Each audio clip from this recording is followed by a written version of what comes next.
설명에 앞서 전문 용어기관 없이 저희 부서에서 직접 설명을 드릴 예정입니다. 생소한 용어 등으로 설명이 다소 부족하고 이해가 쉽지 않을 수도 있으니 양해하여 주시면 고맙겠습니다. 설명회가 끝난 이후에도 계속해서 의견을 수렴할 예정이며 의견이 취합되는 대로 7월 말까지 최종 추진 계획을 수립토록 하겠으니 참고하여 주시기 바랍니다. 이번 사업 추진 필요성에 대해서 말씀드리겠습니다.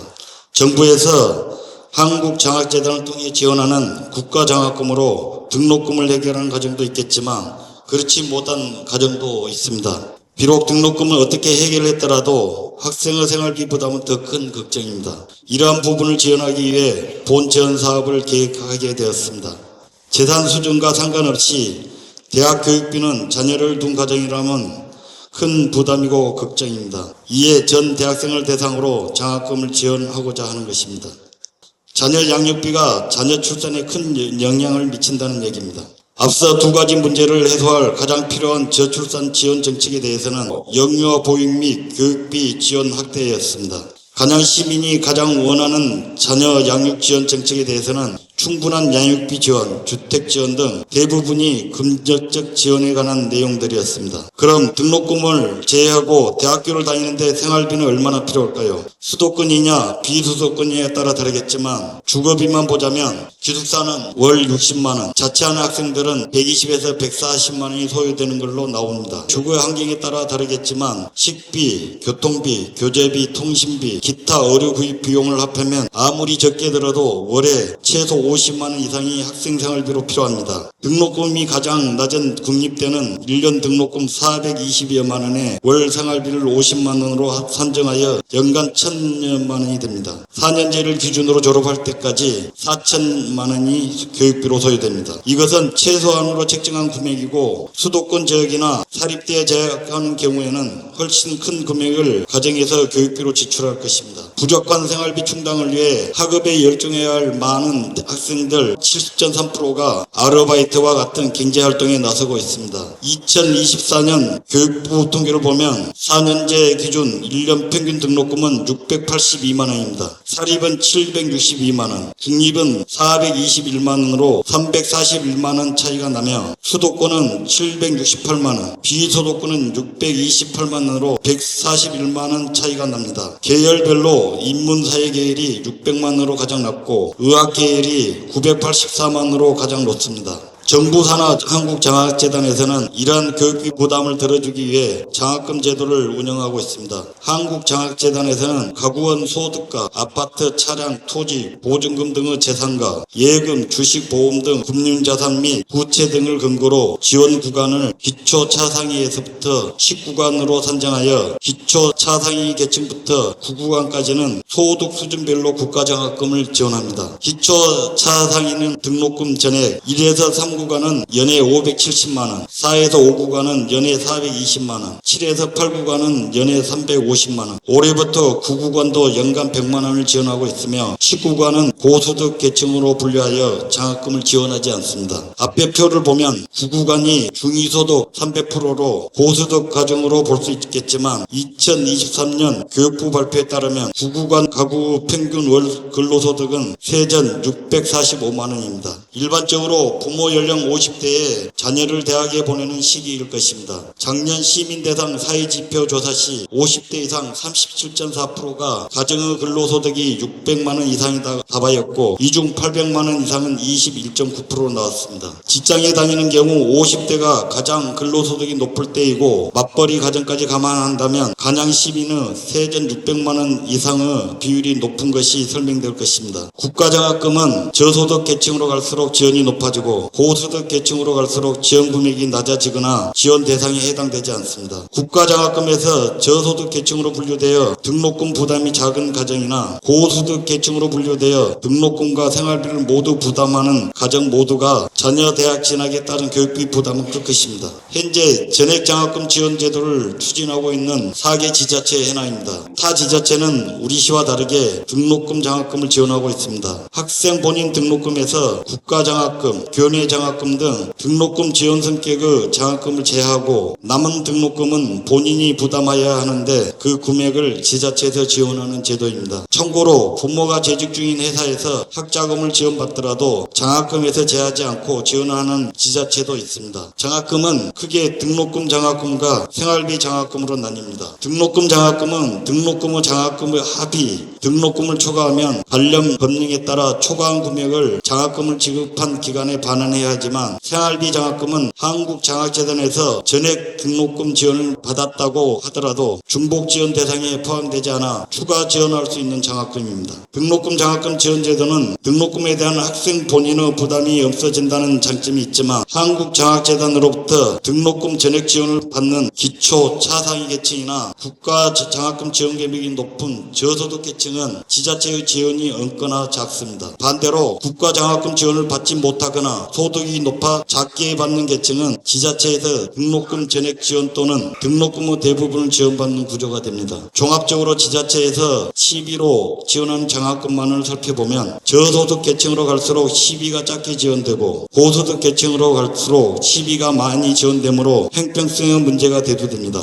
예를 들어 연평균 등록금 680만 원을 기준으로 했을 때 기초 차상위는 국가 장학금에서 전체 금액을 지원받기 때문에 지자체 지원 대상에서 제외되고 소득 구간이 낮은 1에서 3구간은 국가 장학금에서 570만 원을 지원받기 때문에 110만 원을 지자체에서 지원받습니다. 소득 구간이 높은 10구간은 국가 장학금 지원 대상이 아니므로 680만 원 전액을 지원받습니다. 앞서 말씀드린 등록금 장학금은 장학금을 초과하여 중복 지원을 할 수 없기 때문입니다. 우리 시도 지자체처럼 당초에는 등록금 장학금을 계획했었으나 소득 분위별 형평성과 보편적인 교육복지 실현을 위해 생활비 장학금으로 변경하게 된 것입니다. 지자체별로 지원 조건은 다르지만 부모, 학생의 주소지 제한을 두거나 초중고 졸업 여부를 지원 조건으로 정하고 있습니다. 전국 최초로 장학금 지원 사업을 시행한 지자체는 강원도에 있는 하천군으로 2019년부터 지원을 시작했습니다. 하천군은 부모 모두 거주기간을 3년 이상으로 두었고 3년 이상의 거주기간 때문에 고등학교 입학률이 사업 시행 첫 해 106%가 되었고 그 이후로도 100% 이상을 유지하고 있습니다. 출산율도 증가 추세에 있으며 2024년 기준 전국 평균 학기 출산율이 0.752명인 반면에 하천군의 학기 출산율은 1.51명으로 전국 지자체 중 3위를 기록했습니다. 우리 시는 1.09명입니다. 우리 시는 인구 절벽 위기, 지방 소멸 위기 속에서 3년 연속 인구가 증가하고 있습니다. 행정안전부 통계에 따르면 우리 시는 2021년 15만 531명에서 2024년 15만 4,692명으로 4,000여 명이 늘었으며 꾸준히 증가하고 있습니다. 여기에 교육 분야인 대학생 생활비까지 지원한다면 그 시너지 효과는 더욱 커질 거라고 생각합니다.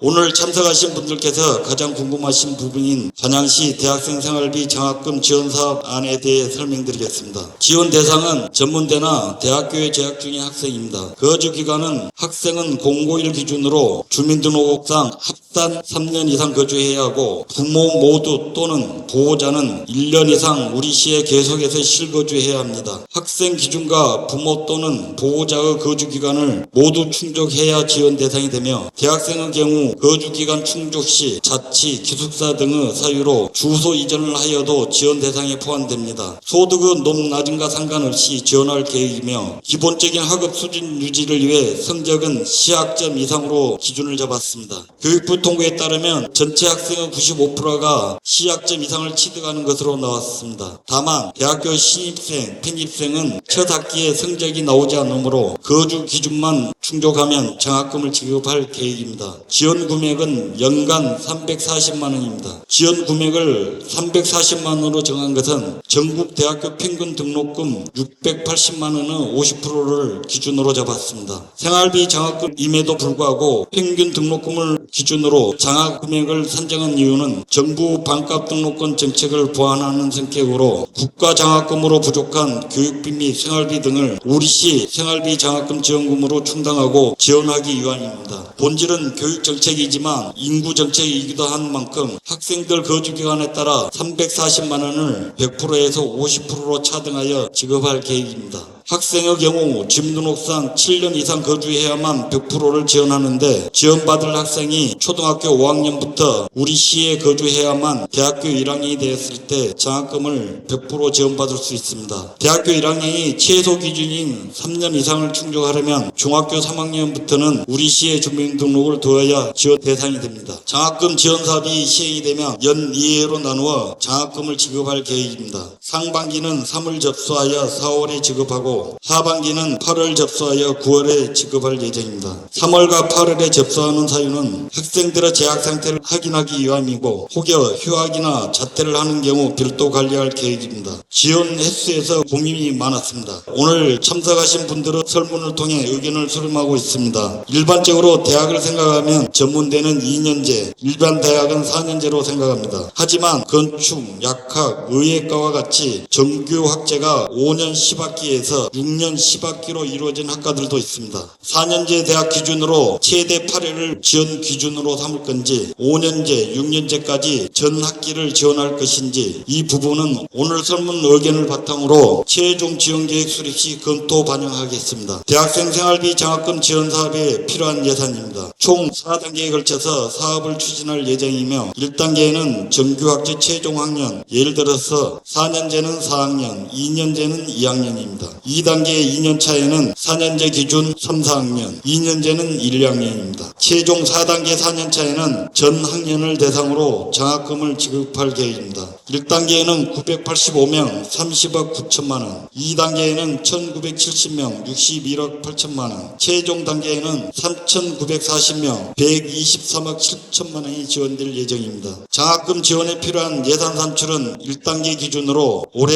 2025년 기준 4학년 대학생이 825명, 전문대 2학년 학생이 211명으로 총 1036명의 학생 중 시학점 이상 95%를 적용하여 985명을 지원 대상으로 산출하였고 여기에 7년 이상 80%, 7년 미만 5년 이상 12%, 5년 미만 3년 이상 8%, 거주 기간별 비율을 적용하여 30억 9천만 원이라는 금액이 나왔습니다. 향후 계획입니다. 올해 7월까지 내년도 장학금 지원 사업 추진 계획을 확정짓겠습니다. 이후에 10월까지 간양시 의회 총무위원회 예산 출연 동의안 심사를 받겠습니다. 이어서 12월에 간양시 의회의 본예산 심의를 거쳐 내년부터 사업을 추진할 계획입니다. 계획대로 추진된다면 내년부터 생활비 장학금 지원 사업이 시행되겠습니다. 우리나라 교육 현실이나 여건을 볼 때 장학금 지원 제도가 절실히 필요한 시기라 생각됩니다. 국가에서 전면적으로 대학 무상 교육을 실현하는 그날까지 저희 시에서는 학부모님과 학생들의 어려움을 예민하지 않고 다양한 교육 지원 정책을 지속적으로 발굴 추진해 나가도록 적극 노력하겠습니다. 아울러 우리 시가 최고 명문 교육 도시가 되어 아이 키우기 좋은 도시가 되고 현명한 맹자의 어머니들이 간양시로 이사를 올 것이라 믿습니다. 이러한 도시를 만드는 토대가 이번 장학금 제도가 될 것입니다. 긴 시간 시정과 지역교육에 관심을 가지고 경청해 주셔서 감사합니다.